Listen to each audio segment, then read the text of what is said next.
여러분 반갑습니다. 2학년 토익의 이용재입니다. 자, 우리가 아는 정보에 대해서 무언가를 접근할 때는 어느 정도 힘이 생기기 마련이죠. 뭐 중학교 때, 고등학교 때 만약에 뭐 운동을 했다. 그러면 운동과 관련된 내용이 만약에 뭐 수능 시험에 나왔다면 다른 분야보다는 훨씬 더 좀 수월하게 풀 수 있을 거예요. 또 문과 학생들은 문과 관련된 내용, 이과 학생들은 이과 관련 내용이 문제로 나오면 편안함을 느낄 수가 있을 겁니다. 그런데 반대의 경우가 된다면 야, 이거 왠지 나 문과인데 이과 내용 나오면 이거는 그냥 지문 자체가 어색하고 어렵다고 느끼는 경우가 많을 겁니다.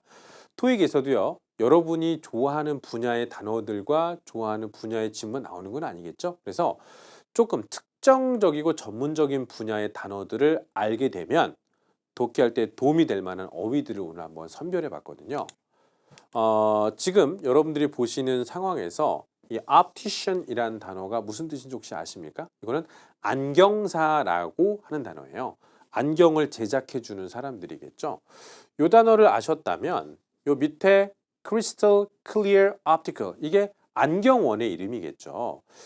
이러한 단어를 딱 아는 순간 오늘 안경원의 사장님과 안경원의 업체명까지 나왔다면 이 업체에 대한 광고일 가능성이 높겠구나라는 거겠죠.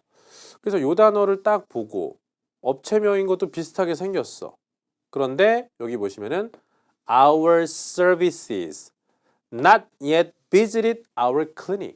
아직 방문해 보지 않은 사람들에게 우리 안경원 좀 알려주시겠습니까? 어떤 글의 목적이 있었을까요? 바로 새로운 소비자들을 유치하기 위한 글이었다. 근데 물론 다 읽으면 정답이 쉽게 나올 수 있습니다만 이 단어를 알고 이 지문에 접근하는 마음가고 optician 뭐지? 이렇게 푸는 거하고는 느낌 자체가 다르다는 겁니다. 그래서 오늘 학습하는 어휘의 목적은 이 지문에 대한 이해도를 높이고 친근감을 느끼게 할 수 있는 그런 어휘들을 한번 살펴보자는 얘기예요.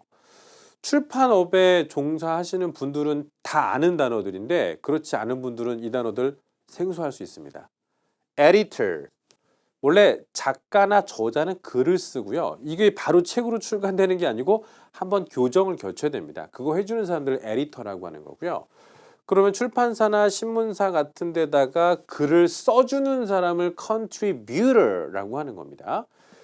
기부하는 사람이라는 뜻도 있긴 있습니다만 출판에서 컨트리뷰터하면 이건 작가 뜻하는 겁니다. 그 다음에 출판사를 publisher, 유통업자. 여러분, 책을 출판사에서 찍어냈어요. 출판사에서 갖고 있을까요? 각 지점에 총판이라는 부분으로 책을 뿌려야 되는 거죠. 나눠준다라는 개념인데 해석은 유통업자로 해석하셔야 되는 겁니다. 그 다음에 이슈. 이슈는 여기 책 이슈 그게 아니고요. 책을 발행하는 동사가 되는 거고요. 명사로 쓰면은 1월 호, 2월 호 할 때 그 한 회분을 호라고 하는 거죠. 출판물 비슷한 느낌이고요. submission, 동사 submit을 혹시 아십니까? 이게 제출하는 거죠. 써서 제출하는 거. 그러니까 투고 혹은 투고한 물건. 그러니까 글이 될 수도 있겠죠.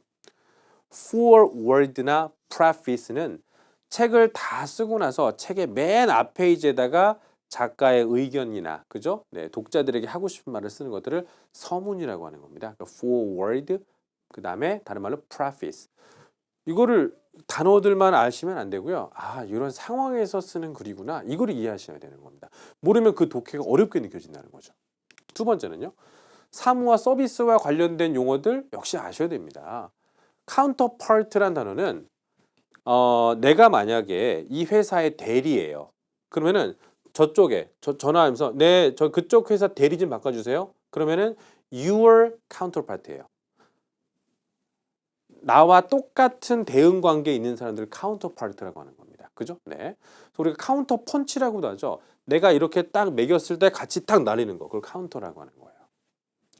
receptionist는 receive란 동사를 이해하신다면 받는 것을 하는 사람이죠. 그러니까 접수 담당자라는 뜻이겠고요.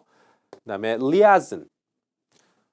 우리나라 청와대에서 많은 그 대통령을 보좌하는 사람들이 있을 겁니다. 그 중에서도 북한과 관련된 일만을 담당하는 중간 책임자가 있을 겁니다. 이 사람이 이쪽 연락, 대통령과 연락을 중간 담당하는 사람들.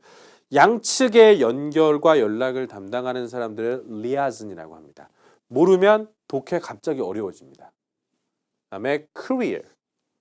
택배나 물건을 배송해 주는 사람들을 courier라고 하고요. 혹은 택배 업체라는 뜻으로 사용될 수도 있어요. customized는 기성 제품이 아니라 내가 특별하게 주문한 제품들을 customized product라고 하는 거고요.